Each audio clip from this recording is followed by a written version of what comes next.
నమస్కారం, BSK news కి స్వాగతం. హెడ్లైన్ చూద్దాం.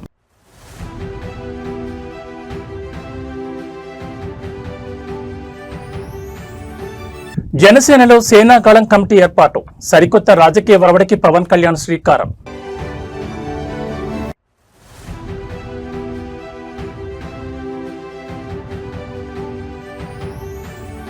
రైతు డిస్కం అన్నదాతల పాలిట మరణ శాసనం, కాంగ్రెస్ ప్రభుత్వంపై హరీష్ రావు నిప్పులు.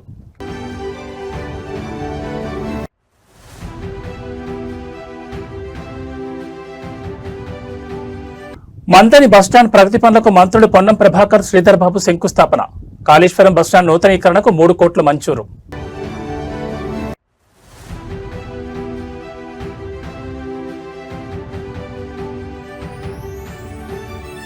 తిరుపతిలో ఒక్కసారిగా మారిన వాతావరణం, పిడుగుల మాతతో విరుచుకుపడిన కుండపోత వర్షం. ఇక వివరాలు చూస్తే, ఆంధ్రప్రదేశ్ పారిశ్రామిక రంగంలో కూటమి ప్రభుత్వం సరికొత్త చరిత్రను లిఖిస్తోంది. పెట్టుబడుల ఆకర్షణలోనే కాదు, పరిశ్రమల స్థాపనలోనూ స్పీడ్ ఆఫ్ డూయింగ్ బిజినెస్ అంటే ఏంటో అంతర్జాతీయ దిగ్గజాలకు ప్రాక్టికల్ గా చూపిస్తోంది. తిరుపతి జిల్లాలోని ప్రముఖ ఇండస్ట్రియల్ హబ్ శ్రీ సిటీలో గత ఏడాది అంటే 2025 మే నెలలో శంకుస్థాపన చేసుకున్న గ్లోబల్ ఎలక్ట్రానిక్స్ దిగ్గజం ఎల్జీ ఎలక్ట్రానిక్స్ సంస్థ త్వరలోనే తన పూర్తి స్థాయి వాణిజ్య ఉత్పత్తిని ప్రారంభించేందుకు సిద్ధమైంది. ఆంధ్రప్రదేశ్ ను ఎలక్ట్రానిక్స్ మ్యానుఫ్యాక్చరింగ్ హబ్ గా మార్చాలనే లక్ష్యంతో ప్రభుత్వం అడుగులు వేస్తోంది. ఇందులో భాగంగానే 2025 మే నెలలో శ్రీ సిటీలో ఎల్జీ ఎలక్ట్రానిక్స్ ప్లాంట్ కు శంకుస్థాపన జరిగింది. సాధారణంగా ఇలాంటి భారీ ప్లాంట్లు ఉత్పత్తి దశకు రావడానికి సంవత్సరాల సమయం పడుతుంది. కానీ కూటమి ప్రభుత్వం అధికారంలోకి వచ్చిన వెంటనే తీసుకొచ్చిన సింగిల్ విండో విధానం, సత్వర అనుమతులు, మౌలిక వస్తువుల కల్పన వల్ల 7 గంటల వేగంతో పనులు పూర్తయ్యాయి. ప్రభుత్వం కేవలం మాటలకే పరిమితం కాకుండా క్షేత్రస్థాయిలో పరిశ్రమలకు అండగా నిలవడంతో ఎల్జీ యాజమాన్యం కూడా అత్యంత వేగంగా ప్లాంట్ నిర్మాణాన్ని పూర్తి చేసి త్వరలోనే పూర్తి స్థాయి ఉత్పత్తిని ప్రారంభించబోతోంది. ఈ మెగా ప్రాజెక్ట్ ఇంత వేగంగా సాకారం కావడంలో ఐటీ, ఎలక్ట్రానిక్స్ మరియు పరిశ్రమల శాఖ మంత్రి నారా లోకేష్ పర్యవేక్షణ అత్యంత కీలక పాత్ర పోషించింది. ఎప్పటికప్పుడు ఎల్జీ ఉన్నతాధికారులతో సమీక్షలు జరుపుతూ వారికి కావలసిన అన్ని రకాల పరిపాలనాపరమైన సహకారాన్ని లోకేష్ స్వయంగా అందించారు. ఎల్జీ ఎలక్ట్రానిక్స్ ప్లాంట్ పూర్తి స్థాయిలో అందుబాటులోకి రావడం ద్వారా తిరుపతి, చిత్తూరు, నెల్లూరు జిల్లాలతో పాటు రాయలసీమ ప్రాంతానికి చెందిన వేలాది మంది స్థానిక యువతకు పారిశ్రామిక రంగంలో అత్యుత్తమ ఉద్యోగ, ఉపాధి అవకాశాలు లభించబోతున్నాయి. ప్రభుత్వాల చిత్తశుద్ధి, పాలకుల విజన్ తోడైతే పరిశ్రమలు ఎంత వేగంగా వస్తాయనడానికి ఎల్జీ ఎలక్ట్రానిక్స్ ప్లాంటే ఒక సజీవ సాక్ష్యం. స్పీడ్ ఆఫ్ డూయింగ్ బిజినెస్ నినాదంతో ఏపీ మున్ముందు మరిన్ని పెట్టుబడులను ఆకర్షించడం ఖాయంగా కనిపిస్తోంది.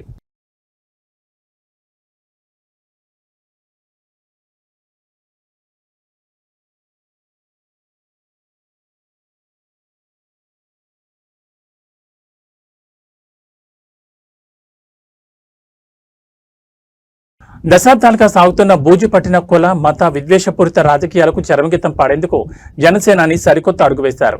సమకాలీన రాజకీయాలు విప్లవాత్మక వరవడికి శ్రీకారం చుడుతూ సామాజిక సామరస్యం, బాధ్యతాయుత రాజకీయాలు, రాజ్యాంగ విలువల పరిరక్షణ ధ్యేయంగా జనసేన పార్టీలో సేనా గళం అనే నూతన కమిటీని ఏర్పాటు చేస్తున్నట్లు పార్టీ అధినేత పవన్ కళ్యాణ్ సంచలన ప్రకటన చేశారు. మంగళగిరి ప్రధాన కార్యాలయంలో జరిగిన కీలక సమావేశంలో ఈ కమిటీ విధి విధానాలను ఖరారు చేస్తూ రాజకీయ విమర్శలపై ఆయన అత్యంత కీలక వ్యాఖ్యలు చేశారు. రాజకీయాల్లో ప్రత్యర్థులను ఎదుర్కొనేందుకు మొల్లును మొల్లుతోనే తీయాలి అనే పాతబడిన నానుని పవన్ కళ్యాణ్ తీవ్రంగా తప్పుపట్టారు. ఒక సామాజిక వర్గం విమర్శిస్తే తిరిగి అదే వర్గానికి చెందిన నాయకులతో ప్రతి విమర్శలు చేయించే బూర్జువా సంస్కృతికి జనసేన శాశ్వతంగా స్వస్తి పలుతోందని కుండబద్దలు కొట్టారు.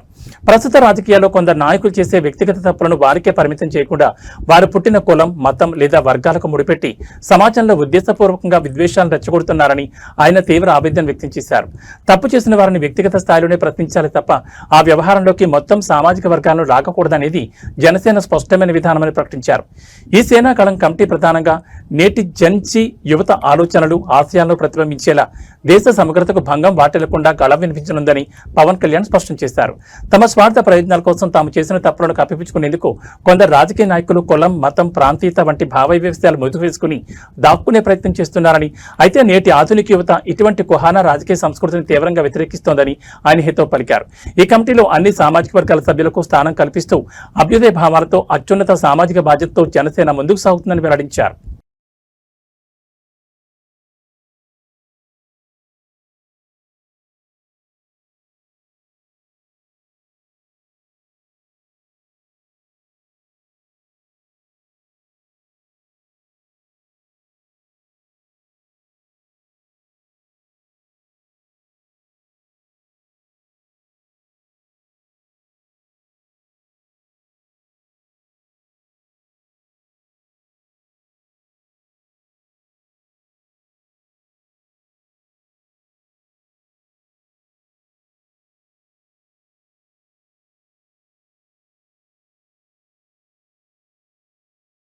ఆధ్యాత్మికత ఉట్టిపడేలా తెలంగాణలోని ప్రముఖ త్రివేణి సంగమ పుణ్యక్షేత్రం కాళేశ్వరం ఇవాళ భక్తజన సందోహంగా మారింది. గత సంవత్సరం ముఖ్యమంత్రి చేతుల మీదుగా అత్యంత వైభవంగా ప్రారంభమైన పవిత్ర సరస్వతి నదీ పుష్కరాల ఉత్సవాలు ఈసారి జరుగుతున్న అంచె పుష్కరాలతో ముగింపు దశకు చేరుకున్నాయి. ఈ పవిత్రమైన అంచె పుష్కరాల ముగింపు వేడుకల కార్యక్రమానికి రాష్ట్ర గవర్నర్ ముఖ్య అతిథిగా విచ్చేశారు. స్థానిక ఎమ్మెల్యే మరియు రాష్ట్ర మంత్రి దుద్దెళ్ల శ్రీధరబాబు సమర్థవంతమైన నాయకత్వంలో ఈ పుష్కర వేడుకలు ఎంతో ఘనంగా క్రమశిక్షణతో నిర్వహించబడుతున్నాయి. సరస్వతి అంచె పుష్కరాల సందర్భంగా ఈ పుణ్యక్షేత్రానికి తెలుగు రాష్ట్రాలతో పాటు దేశం నలుమూలల నుంచి లక్షలాది మంది భక్తులు తరలివచ్చి అత్యంత భక్తి శ్రద్ధలతో పవిత్ర పుణ్యస్నానాలు ఆచరిస్తున్నారు. పుణ్యనదిలో మునకలేసి పుణ్యాన్ని ముట్టగట్టుకోవడంతో పాటు తమ కుటుంబాల భవిష్యత్ బాగుండాలని, అందరికీ శుభం కలగాలని భక్తులు స్వామివారిని ప్రార్థిస్తున్నారు. ముఖ్యంగా ఈ వేడుకల సందర్భంగా తెలంగాణ రాష్ట్రంతో పాటు దేశమంతటా సకాలంలో సమృద్ధిగా వర్షాలు కురవాలని, తద్వారా దేశ రైతాంగం సస్యశ్యామలంగా వర్ధిల్లాలని, ప్రజలందరూ ఆయురారోగ్యాలతో సుఖ సంతోషాలతో వర్ధిల్లాలని పండితులు, భక్తులు ప్రత్యేక పూజలు నిర్వహించారు. ఈ వేడుకల్లో భాగంగా ఇటీవలే కాశీ విశ్వేశ్వర క్షేత్రానికి చెందిన వేద పండితులు ఇక్కడ లోక కళ్యాణం కోసం సమర్పించిన పవిత్రమైన దివ్యహారతిని భక్తులు కనులారా వీక్షించి తరించారు. ఇక్కడి గురువుగారు మరియు వేద పండితులు నిర్వహిస్తున్న ప్రతి కార్యక్రమం కేవలం లోక కళ్యాణార్థం మరియు విశ్వశాంతి కోసమేనని స్పష్టం చేశారు. ఆధ్యాత్మికంగా కాశీ క్షేత్రంలోని విశ్వేశ్వరునికి ఇక్కడి కాళేశ్వర ముక్తేశ్వర స్వామి సన్నిధికి ఎంతో అద్భుతమైన అంతర్గత పోలికలున్నాయని పండితులు చెబుతున్నారు. అందుకే ఇది ఒక అత్యంత విశిష్టమైన క్షేత్రంగా ప్రసిద్ధి కాంచింది. ఈ సరస్వతి అంచె పుష్కరాల్లో పాల్గొని స్వామివారిని దర్శించుకున్న ప్రతి ఒక్క భక్తునికి మరియు ప్రజలందరికీ సర్వశుభాలు కలగాలని భగవంతుని ప్రార్థిస్తున్నట్లు ఆలయ వర్గాలు తెలిపాయి. గత సంవత్సరం గౌరవ ముఖ్యమంత్రి గారు ప్రారంభిస్తే ఈసారి అంచె పుష్కరాలకు సంబంధించి మరి గౌరవ గవర్నర్ గారు వచ్చి స్థానిక శాసనసభ్యుడు గౌరవనీయులు మంత్రి పెద్దలు శ్రీధరబాబు గారి నాయకత్వంలో లక్షలాది మంది వచ్చి మరి పుష్కర స్నానం గావించుకొని పుణ్యాన్ని పొంది వారు భవిష్యత్తుకు సంబంధించి మంచి జరగాలని, తెలంగాణ రాష్ట్రం అంతా కూడా లేదా దేశమంతా కూడా మంచి సుభిక్షమైన వర్షాలు పడి సస్యశ్యామలంగా రైతాంగము అందరూ సుఖ సంతోషంతో ఉండాలని, ఆయురారోగ్యాలతో ఉండాలని, అందరూ కూడా తాము బాగుండాలి, అందరూ బాగుండాలని కోరుకున్నటువంటి పుష్కర స్థానం లోపల ముఖ్యంగా ఇప్పుడే మనం భారతలు కాశీ విశ్వేశ్వర పండితులు చూడడం జరిగింది.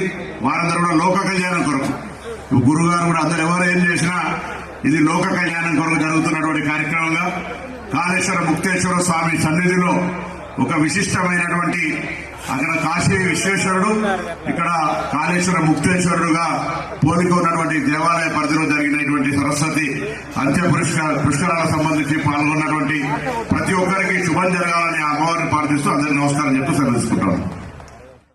తెలంగాణలో వ్యవసాయ విద్యుత్ సరఫరా, రైతు డిస్కం ఏర్పాటు ప్రతిపాదనలపై అధికార ప్రతిపక్షాల మధ్య రాజకీయ సెగలు రాచుకున్నాయి. కాంగ్రెస్ ప్రభుత్వం తీసుకురావాలని చూస్తున్న రైతు డిస్కం విధానం రాష్ట్రంలోని అన్నదాతల పాలిట ఒక పెద్ద శాపంగా మారబోతోందని మాజీ మంత్రి బీఆర్ఎస్ సీనియర్ నేత హరీష్ రావు తీవ్రస్థాయిలో ధ్వజమెత్తారు.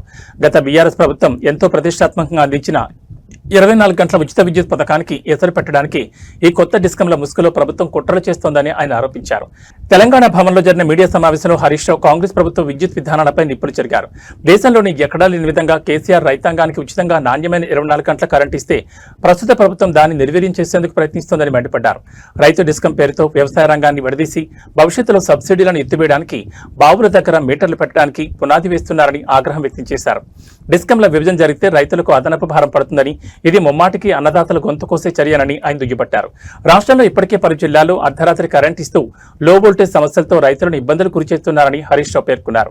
సమయానికి విద్యుత్ అందక పంటలు ఎండిపోతున్నాయని, వోల్టేజ్ హెచ్చుతగ్గుల వల్ల వేలాది రూపాయల విలువైన మోటార్లు కాలిపోతుంటే ప్రభుత్వం కనీసం పట్టించుకోవడం లేదని ఆవేదన వ్యక్తం చేశారు. ఇలాంటి క్లిష్ట పరిస్థితుల్లో సహాయం చేయాల్సింది పోయి రైతు డిస్కం అంటూ కొత్త ప్రయోగాలతో గందరగోళం సృష్టించడం సరికాదన్నారు. రైతుల పక్షాన్ని నిలబడి ఈ నిర్ణయాన్ని బీఆర్ఎస్ గట్టిగా వ్యతిరేకిస్తుందని ఆయన స్పష్టం చేశారు. ఈరోజు ఏ ఊరికన్నా పోదాం. ఈ మధ్యకాలంలో నేను నర్సాపూర్ సబ్స్టేషన్కి వెళ్ళినా, సిద్దిపేటలో సబ్స్టేషన్కి వెళ్ళినా, ఎక్కడికి వెళ్ళినా రైతులకు ఈరోజే 13 గంటలకు మించి కరెంట్ రావడం లేదు. 13 అవర్స్ కూడా కరెంట్ రావడం లేదు. ఈరోజు నువ్వేదో 24 గంటల ఉచిత విద్యుత్తు ఇవ్వడానికి నేను ఆర్పీడీసీఎల్ పెడుతున్నా అని చెప్పినావు. ఈరోజు రాష్ట్రంలో ఎక్కడ కూడా రైతులకు 13 గంటల ఉచిత అంటే మించి ఉచిత విద్యుత్తు రావడం లేదు. ఇవాళ నీ ఆర్పీడీసీఎల్ ఏర్పాటుతో 8-9 గంటలు కూడా రాని పరిస్థితి ఏర్పడుతుంది. ఇలా గుజరాత్లో కేవలం రైతులకు 7 గంటల కరెంటే వస్తుంది. కాంగ్రెస్ పాలిస్తున్న కర్ణాటకలో 8 గంటల కరెంటు మాత్రమే వస్తుంది. రేపు తెలంగాణలో కూడా అదే జరగబోతా ఉంది. భౌతిక ఇంధన మరియు పారిశ్రామిక రంగానికి గుండెకాయ లాంటి బొగ్గు మైనింగ్ విభాగాల బలోపేతమే లక్ష్యంగా కేంద్ర ప్రభుత్వం వేగవంతమైన అడుగులు వేస్తోంది. ఇందులో భాగంగా కేంద్ర బొగ్గు మరియు గనుల శాఖ మంత్రి ఒడిశా రాజధాని భువనేశ్వర్ చేరుకున్నారు. భువనేశ్వర్ ఎయిర్పోర్టుకు చేరుకున్న కేంద్ర మంత్రికి దేశంలోని ప్రముఖ ప్రభుత్వ రంగ సంస్థలైన మహానది కోల్ ఫీల్డ్స్ లిమిటెడ్ మరియు నేషనల్ అల్యూమినియం కంపెనీ లిమిటెడ్ ఉన్నతాధికారులు ప్రతినిధులు ఘనస్వాగతం పలికారు. దేశంలోని అత్యధిక ఖనిజ సంపద కలిగిన రాష్ట్రాల్లో ఒకటైన ఒడిశాలో కేంద్ర ప్రభుత్వం అనుబంధ బొగ్గు గనుల శాఖల పనితీరును స్వయంగా పర్యవేక్షించేందుకు కేంద్ర మంత్రి ఈ పర్యటన చేపట్టారు. భువనేశ్వర్ చేరుకున్న వెంటనే ల్యాండ్ స్లైడ్ కంపెనీలైన మహానది కోల్ ఫీల్డ్స్ మరియు నాల్కోకు చెందిన అగ్రశ్రేణి అధికారులు మంత్రిని కలిసి క్షేత్రస్థాయి పరిస్థితులపై ప్రాథమిక సమాచారం అందించారు. దేశీయంగా బొగ్గు ఉత్పత్తిని పెంచడం, అల్యూమినియం ముడిసరు కొరత లేకుండా చూడడంలో ఒడిశాలోని ఈ ప్రాజెక్టులు అత్యంత కీలక పాత్ర పోషిస్తున్న తరుణంలో కేంద్ర మంత్రి ఈ రాక పారిశ్రామిక వర్గాల్లో తీవ్ర ఆసక్తిని రేకెత్తిస్తోంది. ఈ పర్యటనలో అత్యంత ప్రధానమైన ఘట్టం రేపు ఆవిష్కృతం కాబోతోంది. కేంద్ర బొగ్గు మరియు గనుల మంత్రిత్వ శాఖల ఆధ్వర్యంలో 2 వేర్వేరు ఉన్నత స్థాయి సమీక్షా సమావేశాలను మంత్రి స్వయంగా చేయనున్నారు. బొగ్గు మరియు గనుల రంగాల్లోని ప్రధాన స్టేక్ హోల్డర్లతో మంత్రి ముఖాముఖి చర్చలు జరపనున్నారు.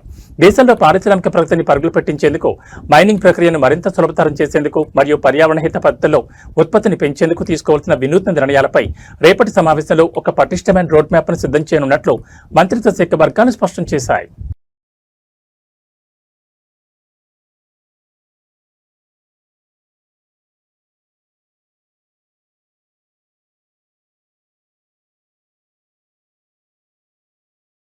ఆధ్యాత్మిక నగరం తిరుపతిలో వాతావరణం ఒక్కసారిగా మారిపోయింది. తీవ్రమైన ఎండలతో అల్లాడుతున్న నగర ప్రజలకు, తిరుమల శ్రీవారి భక్తులకు వాతావరణం భారీ ఉపశమనం కలిగించినప్పటికీ ఒక్కసారిగా విరిచిపడిన గాలివాన నగరంలో బీభత్సం సృష్టిస్తోంది. తిరుపతి నగర వ్యాప్తంగా ఉరుములు, మెరుపులు, భారీ ఈదురుగాలతో కూడిన నల్లటి మబ్బులు కమ్ముకొని కుండపోత వర్షం కురుస్తోంది.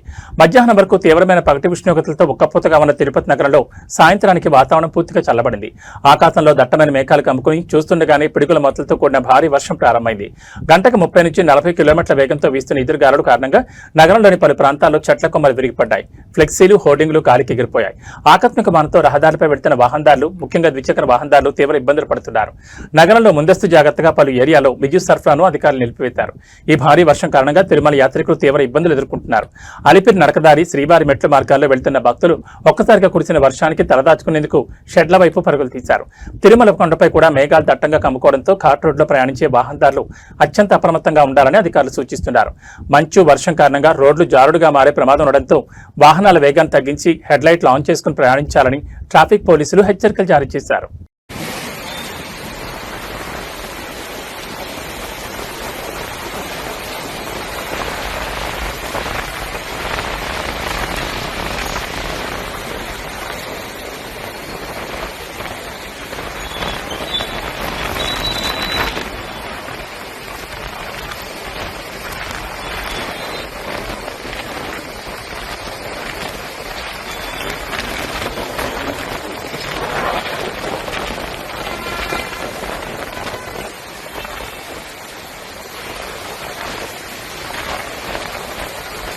పల్నాడు జిల్లా అభివృద్ధి మనందరి ఏకైక ప్రధాన లక్ష్యం కావాలని ఆంధ్రప్రదేశ్ కూటమి ప్రభుత్వం స్పష్టం చేసింది. ప్రభుత్వం మరియు పార్టీ కార్యక్రమాల్లో పల్నాడు జిల్లా ఎల్లప్పుడూ ఉత్తమ పనితీరుతో రాష్ట్రంలోని మెరుగైన స్థానంలో నిలిచేలా సరికొత్త కార్యాచరణను సిద్ధం చేసింది. సీనియర్ నాయకులు సత్తెనపల్లి ఎమ్మెల్యే కన్నా లక్ష్మీనారాయణ నివాసంలో ఆదివారం రాత్రి పల్నాడు జిల్లా ప్రగతిపై ఒక ఉన్నత స్థాయి సమీక్ష సమావేశం జరిగింది. జిల్లా ఇన్ఛార్జ్ మంత్రి గొట్టిపాటి రవికుమార్, నరసరావుపేట ఎంపీ లావు శ్రీకృష్ణదేవరాయలతో పాటు జిల్లా పరిధిలోని కూటమి ఎమ్మెల్యేలు ఈ భేటీలో పాల్గొని పల్నాడు ఫ్యూచర్ ప్లాన్పై సుదీర్ఘంగా చర్చించారు. గతంలో తీవ్ర నిర్లక్ష్యానికి గురైన పల్నాడు జిల్లాను కూటమి ప్రభుత్వంలో అభివృద్ధి, సంక్షేమ రంగాల్లో అగ్రస్థానంలో నిలపాలని దృఢ సంకల్పాన్ని నేతలు వ్యక్తపరిచారు. ఈ సందర్భంగా ఇన్ఛార్జ్ మంత్రి గొట్టిపాటి రవికుమార్ మాట్లాడుతూ జిల్లాలో ప్రభుత్వ పథకాలు, మౌలిక వసతుల కల్పన వంటి కార్యక్రమాలు క్షేత్రస్థాయిలోకి వేగంగా వెళ్లాలని అధికారులకు, ప్రజాప్రతినిధులకు దిశానిర్దేశం చేశారు. జిల్లా ప్రగతి గ్రాఫ్ రాష్ట్రంలోనే టాప్ లో ఉండాలని, అందుకోసం కూటమి నేతలంతా సమన్వయంతో ముందుకు సాగాలని పిలుపునిచ్చారు. ఈ కీలక సమావేశంలో ప్రధానంగా జిల్లా అభివృద్ధికి సంబంధించిన ప్రతిష్టాత్మక సర్ విధానాల అమలుపై నేతలు రోడ్ మ్యాప్ ను ఖరారు చేశారు. పట్టణ, గ్రామీణ ప్రాంతాల సమతుల్య అభివృద్ధి దీని ముఖ్య ఉద్దేశం. అదే సమయంలో కూటమి ప్రభుత్వంపై ఉద్దేశపూర్వకంగా విపక్ష వైసీపీ చేస్తున్న దుష్ప్రచారాన్ని, అబద్ధపు ఆరోపణలను క్షేత్రస్థాయిలో సమర్థవంతంగా తిప్పికొట్టాలని నేతలు నిర్ణయించారు. ప్రభుత్వం చేస్తున్న మంచి పనులను, రాబోయే ప్రాజెక్టులను సోషల్ మీడియా మరియు ప్రజాక్షేత్రం ద్వారా ప్రజల్లోకి బలంగా తీసుకెళ్లాలని ఎంపీ లావు శ్రీకృష్ణదేవరాయలు, ఎమ్మెల్యే కన్నా లక్ష్మీనారాయణ సహా పలువురు ఎమ్మెల్యేలు ఈ సందర్భంగా స్పష్టం చేశారు.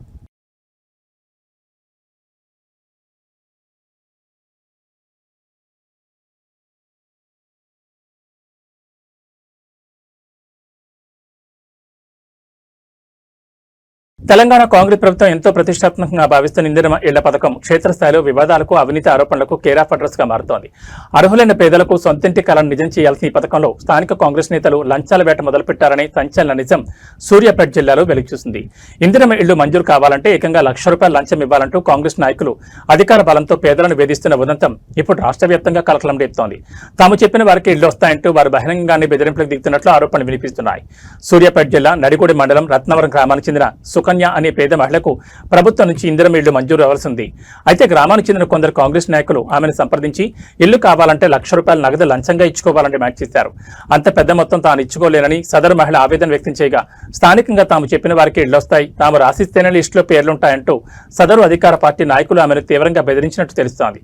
ప్రభుత్వ పథకాల కేటాయింపుల్లో స్థానిక నేతల విచ్చలవిడి జోక్యం, బెదిరింపుల పర్వంపై రత్నవరం గ్రామస్తులు సైతం తీవ్ర విస్మయం వ్యక్తం చేస్తున్నారు. తమకు రావాల్సిన ఇందిరమ్మ ఇళ్లను అడ్డుకుంటూ ₹1,00,000 లంచం కోసం వేధిస్తున్న స్థానిక కాంగ్రెస్ నాయకులపై కోదాడ ఎమ్మెల్యే ఉత్తమ్ పద్మావతి రెడ్డి తక్షణమే స్పందించి న్యాయం చేయాలని బాధితురాలు సుకన్య కన్నీటి పర్యంతమవుతూ డిమాండ్ చేస్తున్నారు. నియోజకవర్గంలో పార్టీ ప్రతిష్టను దెబ్బతీస్తూ పేదలకు లంచాల కోసం పీడిస్తున్న ఇటువంటి నాయకులపై కఠిన చర్యలు తీసుకోవాలని, అర్హురాలైన తనకు ఎలాంటి లంచాలు లేకుండా ఇందిరమ్మ ఇళ్లు దక్కేలా చూడాలని ఆమె కోరుతున్నారు. పేదల ఇళ్ల పథకంలో సాగుతున్న ఈ ముసోడి దందా ఇప్పుడు స్థానికంగా కాంగ్రెస్ పార్టీ శ్రేణుల్లోనూ పెద్ద చర్చకు దారితీసింది.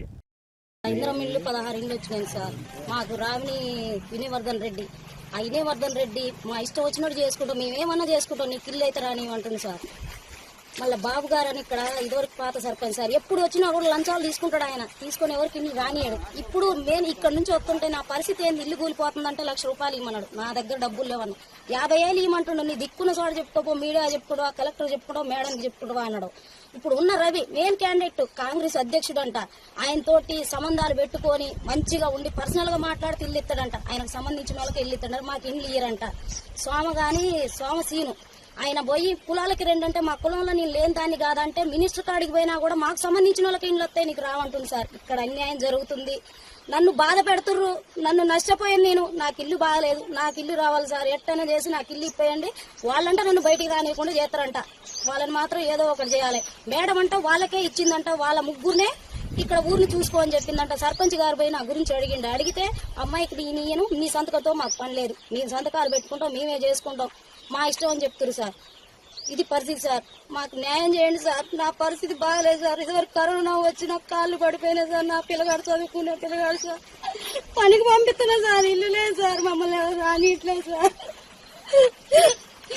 ఎవరింటికి పోతే ఎవరు రానిస్తారు సార్, ఎవరు రానియట్లేదు సార్. గాలి వచ్చిన వర్షం వచ్చిన ఇల్లు 4 రోజులైంది సార్ అన్నం తినగా. వాళ్ళు చుట్టూ ఇళ్ళ చుట్టూ తిరుగుకుంటూ దండం పెట్టుకుంటూ తిరుగుతున్నా సార్, కాళ్ళు పట్టుకుంటూ తిరుగుతున్నా సార్, కళ్ళు తిరుగుతున్నాయి సార్ అన్నం తినగా. నాకు న్యాయం కావాలి సార్, నన్ను చంపుతారంట సార్, పోలీస్ స్టేషన్లో కేసు పెడతారంట సార్, నన్ను చంపుతారంట సార్, నాకు న్యాయం కావాలి సార్, వాళ్ళని ఏమన్నా చేయాలని నాకు న్యాయం చేయండి సార్. పోలే సార్, ఎమ్మెల్యే కాడికి పోయినా, మేడం కాడికి పోయినా, యాడికి పోయినా మా కాడికి రావాల్సిందే, మేము చూసుకుంటాం అంటారు సార్. వాళ్ళని ఏదన్నా ఒకటి చేసి నాకు న్యాయం చేసి నాకు ఇల్లు కావాలి సార్. వచ్చిన పేరు తీసేస్తారు సార్, వాళ్ళకి సంబంధం ఉన్న వాళ్ళకి ఇస్తారంట, వేరే వాళ్ళకి ఇయ్యరంట. లంచాలు కావాలి సార్, మరి నా దగ్గర ఏం లేదు సార్, తినడానికి వెళ్ళక పనికి పోతున్నా సార్, నా పిల్లగాడు చిన్న పిల్లగాడు సార్, పనికి తీసిపోతున్నా సార్, మాకు అండ లేరు, ఎవరు లేరు సార్, ఆ కులం లేదు, ఏది లేదు సార్, నన్ను బాధ. తెలంగాణ రాష్ట్రంలో ప్రజా రవాణా వ్యవస్థను మరింత ఆధునీకరిస్తూ ప్రయాణికులకు అత్యున్నత సేవలు అందించడమే లక్ష్యంగా ప్రభుత్వం అడుగులు వేస్తోంది. మందని మరియు కాళేశ్వరం బస్టాండ్ల అభివృద్ధితో ఈ ప్రాంతంలో రవాణా సేవలు సరికొత్త మైలురాయిలు అందించుకోబోతున్నాయి. ఆదివారం నాడు మందని మున్సిపాలిటీ పరిధిలోని బస్టాండ్లో 93 లక్షల వ్యయంతో చేపట్టనున్న అదనపు ప్లాట్ఫారాలు, ఇతర ప్రగతి పనులకు రాష్ట్ర రవాణా శాఖ మంత్రి పొన్నం ప్రభాకర్, ఐటీ పరిశ్రమల శాఖ మంత్రి దుద్దిల శ్రీధర్ బాబు, జిల్లా కలెక్టర్ కోయి శ్రీహర్షితో కలిసి ఘనంగా శంకుస్థాపన చేశారు. మందని బస్టాండ్లో రద్దీని తట్టుకునేలా 74 లక్షల వ్యయంతో 2 అదనపు ప్లాట్ఫారాల నిర్మాణానికి, మరో 19 లక్షలతో ఇతర మౌలిక వస్తువుల పనులకు మంత్రులు పునాది వేశారు. ఈ సందర్భంగా మంత్రి పొన్నం ప్రభాకర్ మాట్లాడుతూ స్థానిక మంత్రి శ్రీధర్ బాబు సూచనల మేరకు మందనితో పాటు ప్రముఖ పుణ్యక్షేత్రమైన కాళేశ్వరం బస్టాండ్ నూతనీకరణకు ఏకంగా 3 కోట్లు మంజూరు చేసినట్టు తెలిపారు. కాళేశ్వరం ముక్తేశ్వర స్వామి దేవస్థానం అభివృద్ధిలో ఆర్టీసీ కీలక పాత్ర పోషిస్తోందని, త్వరలోనే పెద్దపల్లి బస్ డిపోను కూడా ప్రారంభించి ఈ ప్రాంత ప్రజల దశాబ్దాల కళను నిజం చేస్తామని మంత్రి శ్రీధర్ బాబు స్పష్టం చేశారు. మహాలక్ష్మి పథకంలో భాగంగా మహిళలకు ఇప్పటి వరకు 310 కోట్లకు పైగా 0 టికెట్లు జారీ చేసే రికార్డు సృష్టించామని మంత్రులు గుర్తు చేశారు. ఈ పర్యటనలో రవాణా శాఖ మంత్రి పొన్నం ప్రభాకర్ రాబోయే గోదావరి పుష్కరాలు 2027పై కీలక అప్డేట్ ఇచ్చారు. పుష్కరాల నిర్వహణ కోసం ప్రభుత్వం ఇప్పటికే కేబినెట్ సబ్ కమిటీని నియమించిందని, కుంభమేళాను తలపించే స్థాయిలో భారీ రవాణా సదుపాయాలతో కూడిన సమగ్ర కార్యాచరణను సిద్ధం చేస్తున్నామని చెప్పారు. లక్షలాదిగా తరలివచ్చే భక్తులకు ఎలాంటి ఇబ్బందులు రాకుండా ప్రత్యేక బస్సులను నడుపుతామన్నారు. ఇదే సమయంలో ఆర్టీసీని ప్రభుత్వంలో విలీనం చేసే ప్రక్రియకు తమ ప్రభుత్వం పూర్తిగా కట్టుబడిందని కార్మికులకు భరోసా ఇచ్చారు. గుర్తింపు సంఘాల ఎన్నికల అనంతరం కార్మిక ప్రతినిధులతో ఆత్మీయంగా చర్చించి తదుపరి చర్యలు చేపడతామని, కార్మికులు ఎలాంటి అపోహలను నమ్మొద్దని మంత్రి సూచించారు. పచ్చడి ప్రియులకు బులియన్ మార్కెట్ నుంచి వరుసగా శుభవార్తలు అందుతున్నాయి. నిన్నటి భారీ పతనం తర్వాత హైదరాబాద్ బులియన్ మార్కెట్లో ఇవాళ కూడా బంగారం ధరలు మరింతగా దిగొచ్చాయి. అంతర్జాతీయ మార్కెట్లలో కదలికలు మరియు స్థానిక డిమాండ్ తగ్గడంతో ఇవాళ అటు 24 క్యారెట్ల మేలిమి బంగారం, ఇటు ఆభరణాల తయారీకి వాడే 22 క్యారెట్ల పచ్చడి ధరలు ఒక్కసారిగా కిందికి పతనమయ్యాయి. పెళ్లిళ్ల సీజన్ నడుస్తున్న తరుణంలో ఈ ఆకస్మిక ధరల తగ్గుదల వినియోగదారులకు పెద్ద ఊరటనిస్తోంది. హైదరాబాద్ బులియన్ మార్కెట్ తాజా రికార్డుల ప్రకారం ఇవాళ ఉదయం నుంచే పచ్చడి ధరల్లో ఒడిదుడుకులు కనిపించాయి. పెట్టుబడిదారులు ఎక్కువగా చూసి 24 క్యారెట్ల 10 గ్రాముల మేలిమి బంగారం ధర ఇవాళ ఏకంగా 820 రూపాయల పతనమై ప్రస్తుతం 1,56,226 వద్ద కొనసాగుతోంది. మరోవైపు సామాన్య వినియోగదారుల ఆభరణాల కోసం కొనుగోలు చేసే 22 క్యారెట్ల 10 గ్రాముల గోల్డ్ రేట్ కూడా ఇవాళ భారీగా క్షీణించింది. 22 క్యారెట్ల పత్తిపై 750 రూపాయల మేర తగ్గి ప్రస్తుతం మార్కెట్లో 1,43,200 పలుకుతోంది. ఇక బంగారంతో పోలిస్తే ఇవాళ వెండి ధరలో ఎలాంటి మార్పు లేకుండా స్థిరంగా కొనసాగడం గమనార్హం. హైదరాబాద్ మార్కెట్లో కిలో వెండి రేటు నిన్నటి ముగింపు ధరైన 2,90,000 వద్దే స్థిరంగా ట్రేడ్ అవుతోంది. అయితే బులియన్ మార్కెట్ నిపుణులు చెప్తున్న దాని ప్రకారం ఈ ప్రకటించిన ధరలు ప్రధాన నగరాల హోల్సేల్ మార్కెట్ ఆధారంగా ఉంటాయని, తెలుగు రాష్ట్రాల్లోని వివిధ జిల్లాలను బట్టి స్థానిక షోరూంలలో ఉండే మేకింగ్ ఛార్జీలు మరియు జీఎస్టీల పరిధిని బట్టి తుది రిటైల్ ధరల్లో స్వల్ప వ్యత్యాసాలు ఉండే అవకాశం ఉందని స్పష్టం చేస్తున్నారు. ఇక వాతావరణ విషయానికి వస్తే తెలుగు రాష్ట్రాల ప్రజలకు వాతావరణ శాఖ కీలక అలర్ట్ జారీ చేసింది. అటు తీవ్రమైన ఎండలు, ఇటు అకాల వర్షాల మిశ్రమ పరిస్థితులు మరికొన్ని రోజుల పాటు కొనసాగుతాయని భారత వాతావరణ శాఖ వెల్లడించింది. 2 రాష్ట్రాల్లోనూ పగటి ఉష్ణోగ్రతలు 40 డిగ్రీల పైన నమోదవుతున్నప్పటికీ ఉపరితల ఆవర్తన ప్రభావంతో ఇవాళ తెలంగాణ, ఆంధ్రప్రదేశ్లోని పలు జిల్లాల్లో ఉరుములు మెరుపులతో కూడిన ఓ మోస్తరు వర్షాలు పడే అవకాశం ఉందని స్పష్టం చేసింది. ఈ మేరకు పలు జిల్లాలకు ఎల్లో అలర్ట్ కూడా జారీ చేసింది. ఇవాళ రాష్ట్ర వ్యాప్తంగా వాతావరణంలో ఆకస్మిక మార్పులు చోటు చేసుకోనున్నాయి. ముఖ్యంగా ఉత్తర మరియు దక్షిణ తెలంగాణ జిల్లాలైన ఆదిలాబాద్, నిర్మల్, మంచిర్యాల్, నిజామాబాద్, జగిత్యాల, రాజన్న సిరిసిల్ల, మెదక్, కామారెడ్డి, వనపర్తి మరియు జోగులాంబ గద్వాల జిల్లాలో ఉరుములు, ఈదురుగాలతో కూడిన మోస్తరు వర్షాలు కురిసే ఛాన్స్ ఉందని ఐఎండీ తెలిపింది. వీటితోడు రాజధాని గ్రేటర్ హైదరాబాద్ పరిధిలోనూ సాయంత్రానికి ఆకాశం పూర్తిగా మేఘావృతమై నగరంలోని పలు ప్రాంతాల్లో భారీ ముసురుతో కూడిన వర్షాలు పడతాయని హెచ్చరించింది. గాలి వేగం ఎక్కువగా ఉండే ప్రమాదం ఉన్నందున ప్రజలు చెట్ల కింద, హోర్డింగ్ల కింద నిలబడొద్దని అధికారులు సూచించారు. ఏపీలోని రాయలసీమ ప్రాంతంపై ఈ అకాల వర్షాల ప్రభావం ఎక్కువగా ఉండబోతోంది. ప్రధానంగా అనంతపురం, శ్రీ సత్యసాయి, వైఎస్ఆర్ కడప, అన్నమయ్య మరియు చిత్తూరు జిల్లాలో ఇవాళ వర్షాలు కురిసే అవకాశం ఉందని వాతావరణ కేంద్రం పేర్కొంది. గత కొన్ని రోజులుగా భానుడి బగబగలతో రికార్డు స్థాయి ఉష్ణోగ్రతలతో అలడిపోతున్న రాయలసీమ వాసులకు ఈ ఆకస్మిక వానలు తీవ్రమైన ఉక్కపోత నుంచి పెద్ద ఉపశమనాన్ని ఇవ్వనున్నాయి. అయితే వర్షం పడే సమయంలో పిడుగులు పడే ప్రమాదం ఉన్నందున తోటల్లో, పొలాల్లో ఉండే రైతులు, పశువుల కాపర్లు సురక్షితమైన కట్టడాల కింద ఆశ్రయం పొందాలని ఏపీ విపత్తుల నిర్వహణ సంస్థ హెచ్చరిస్తోంది.